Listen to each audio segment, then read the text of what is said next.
राम राम।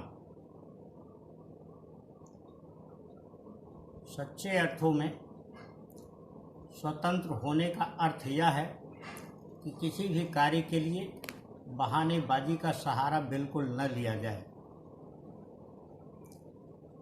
यस्य कृत्यं न विघ्नन्ति शीतमुष्णं भयं रतिः। यस्य कृत्यं न विघ्नन्ति शीतमुष्णं भयं रतिः समृद्धिर्वा स वै पंडित उच्यते। जो व्यक्ति सर्दी गर्मी, अमीरी गरीबी और प्रेम घृणा जैसी विषम परिस्थितियों में भी अविचलित रह करके अपने राजधर्म का सही ढंग से पालन करता है, वही सच्चा ज्ञानी है।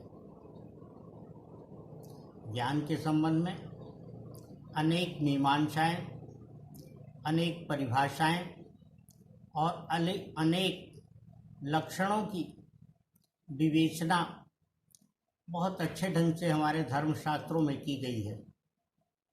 तथापि इस संबंध में एक कथा का बहुत अधिक महत्व है। धर्मराज युधिष्ठिर के विद्यार्थी जीवन में एक बार आचार्य ने सभी विद्यार्थियों को एक मंत्र स्मरण करने के लिए दिया। सत्यम वद धर्मम चर स्वाध्यायान्म अभिरुचि स्वाध्यायान्म प्रमदः।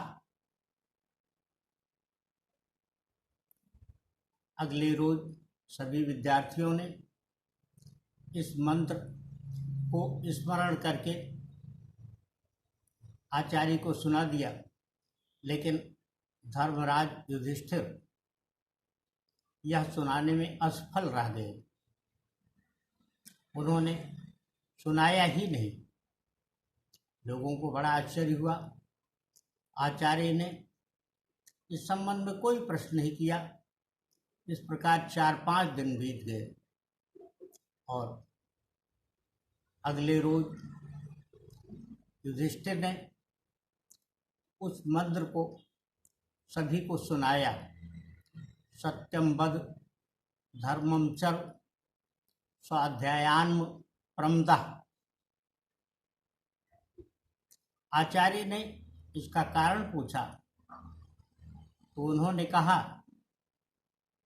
कि मंत्र तो उन्हें पहले दिन ही स्मरण हो गया था, जिस समय आचार्यवर आपने कहा था तभी मुझे स्मरण हो गया था, किंतु उसको मैं अपने व्यवहार में नहीं ला सका था।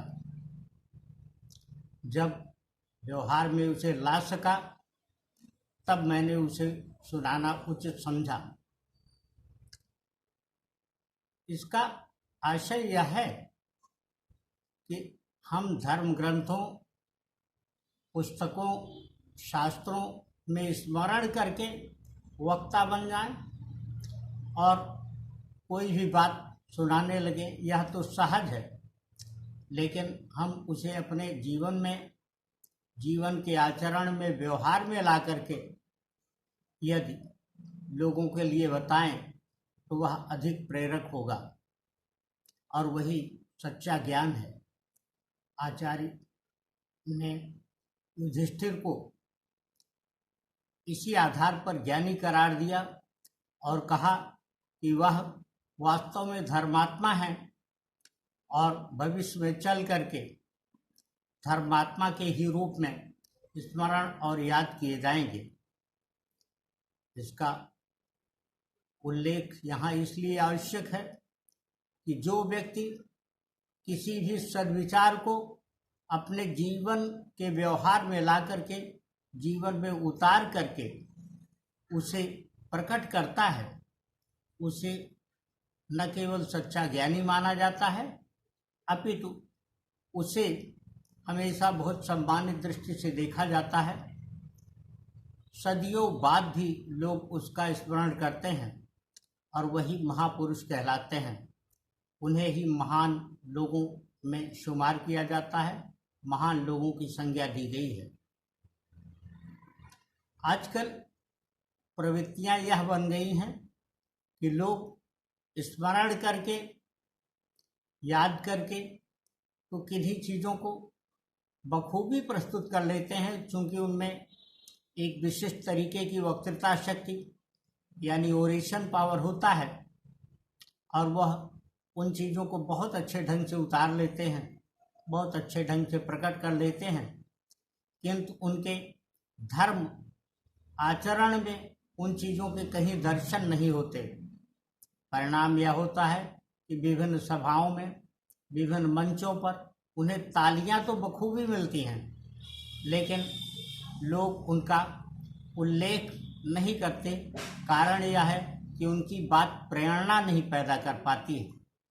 हम अपने जीवन में जब किसी चीज़ को बखूबी उतार सकें, उतार लें, उसके बाद ही हमें उसे दूसरों के लिए प्रकट करने का अधिकार है, दूसरों के समक्ष उसका उल्लेख करने का अधिकार है, और तभी वह बात प्रेरणापुंज बन पाती है। हम सब जानते हैं महात्मा गांधी के जीवन की वह कथा, जब उनसे किसी बुढ़िया ने इस बात की शिकायत की थी कि उसका बेटा अगर इसी प्रकार से भोजन में गुड़ डाल करके खाता रहा तो वह एक दिन अपने जीवन को खो बैठेगा। लेकिन उस बुढ़िया के बार बार आग्रह करने पर भी, यह बताने पर भी कि वह महात्मा गांधी को बहुत मानता है, उनकी बातों को बखूबी याद रखता है और उसे अपने चरित्र में उतारने की कोशिश करता है।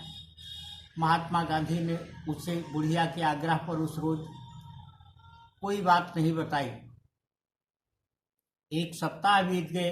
एक सप्ताह बीतने के बाद कहा जाता है कि महात्मा गांधी बुढ़िया के समक्ष स्वयं पहुँचे और उसके बेटे को बुला करके उससे कहा कि तुम भोजन के साथ गुड़ न खाया करो, यह बहुत नुकसान करता है।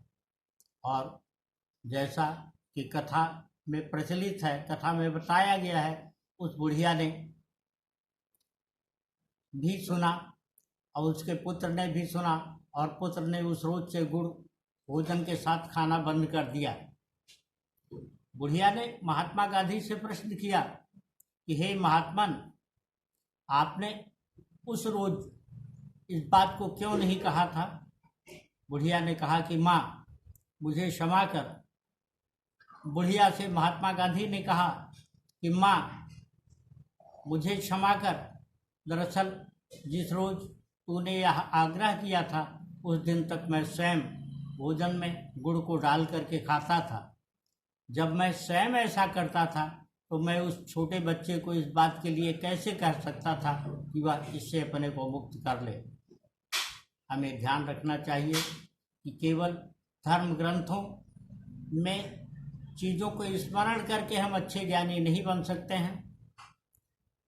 ज्ञानियों के बारे में बहुत अच्छी व्याख्याएं कही गई हैं, लेकिन सच्चा ज्ञानी वह है जो जीवन में अपने किसी भी ज्ञान को पहले उतार ले।